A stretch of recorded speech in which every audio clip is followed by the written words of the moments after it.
Okay, so today we're going to be talking about storage auctions again.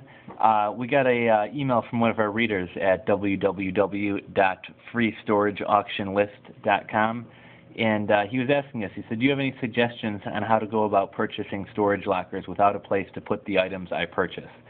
Can I just rent the locker for a week or so and sell the items on Craigslist and have customers come with me to pick them up at the unit?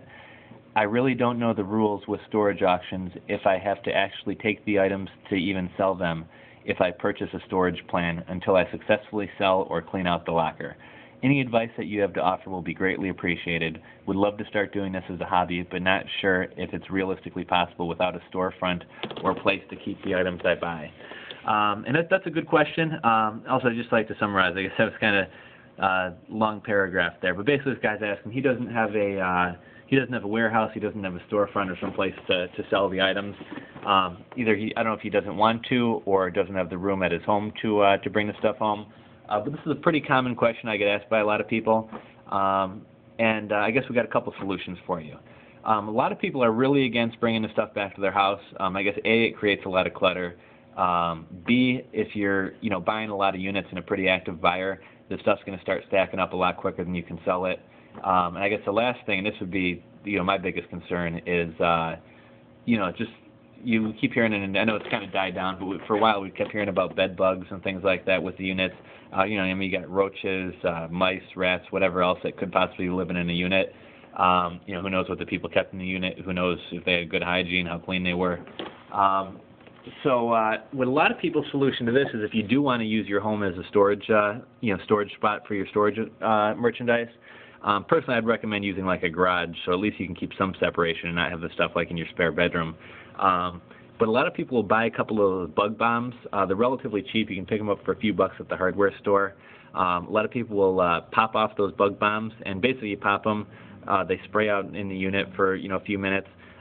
Grab 2, 3, 4 bug bombs depending on the size of the unit. Pop those bug bombs and close up the unit. And those things are pretty effective. Yeah, I'd feel pretty safe bringing my stuff home after doing that, as long as it wasn't a ton of bags of clothes or blankets or things that could potentially be a home to bugs and stuff like that. If it's more totes and things like that, I'm completely comfortable doing that. Most of the time I wind up throwing out clothes and bedding and curtains and things like that anyways. Another solution some people have, personally this isn't something that I would choose to do, but a lot of people buy a box truck. Just in terms of having a vehicle to take things to and from auctions. Again, this is going to be for more of a volume buyer rather than like a hobbyist or someone to make a couple of bucks buying 1 or 2 units a month. But box trucks can be picked up pretty cheap. Not only does it serve as a way to transport merchandise from the storage locker, it's also a good way to transport things to the flea market, to an empty parking lot if you're able to rent a lot from an out-of-business car dealer or something and sell there. The plus of this too is, if you have a place to park this, if you don't live in some homeowners association where you're not allowed to park anything at your house, if you can park this on the side of your house or behind your house or even in your driveway, it also serves a dual purpose, and it can be a storage place for your merchandise as well. So that's kind of a good thing with getting like a box truck or a large truck of some type. Some other people do choose to rent units specifically for storing their things.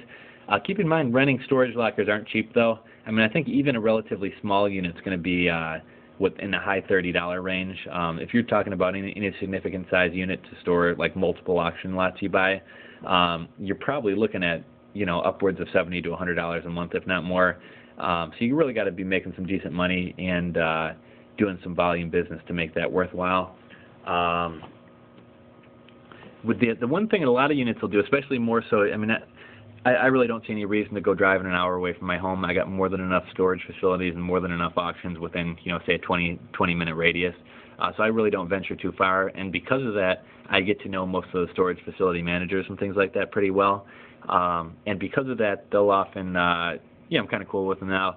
Bringing them a, $5 foot-long sandwich from Subway every now and again doesn't hurt either. But a lot of times those guys, if I buy a unit, they'll give me a week, sometimes even 10 days or 2 weeks to clear out a unit.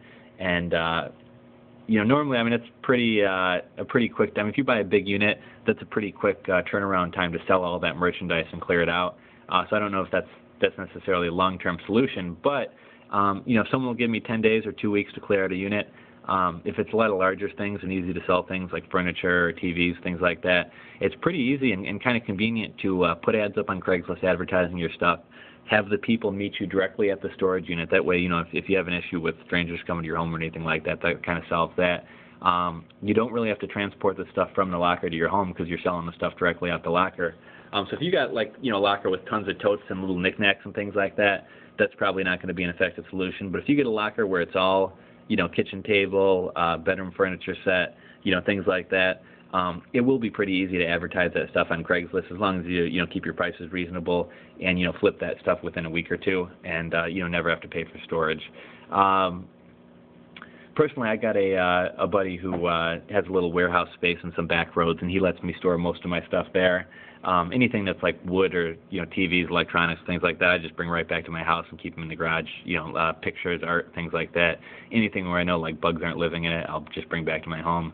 But I do have a buddy who has a warehouse space that he lets me use for free, and I can store totes and bins and clothes and all different types of stuff over there. So yeah, even if you don't have a warehouse or a storefront or anything like that, it's definitely possible to be in the storage business. Just keep in mind that it's not quite as easy to sell merchandise as you think. It's definitely not like the TV shows where every locker you're getting has collectible, easy to flip items and not much stuff in there like you see on the TV shows. You're going to be getting units crammed full of stuff, a lot of like little nickel and dime items that are like household junk. And you got to figure, all that stuff is worth money, and I don't throw anything out when it comes to little things like that. I go to the flea market and, really kind of hustle a nickel and dime. I had a garage sale recently where I was taking, 50 cents per item, people paying me in pennies. So everything you throw out is money you're throwing out, so you don't want to throw stuff out. But also keep in mind, is it really worth listing a bathroom waste basket on Craigslist for $2? Just going to meet up with that person is going to cost you more than $2 in gas, and I'm sure your time's more valuable than that too. So keep in mind, it's going to be a lot harder to flip through stuff than you think. Units aren't going to be one big ticket item in the unit that's easy to turn around and sell. You're going to have a lot of small stuff, and you're going to want to maximize your profit by selling everything. So you're going to be having a lot of garage sales and spending a lot of time at flea markets, and you're not going to sell things as quickly as you think. So don't think that you're going to buy a unit and have everything gone in a week. But yes, it can be done. If you got a garage, do that. If you're going to get into this seriously, maybe even invest in like a backyard storage shed or something like that. But that's my 2 cents on that topic. If you have any other questions or anything, email us at freestorageauctionlists@yahoo.com. That's a free storage auction list, LISTS, with an S on the end, at yahoo.com. Or visit the website www.freestorageauctionlist or freestorageauctionlists.com. Thanks again.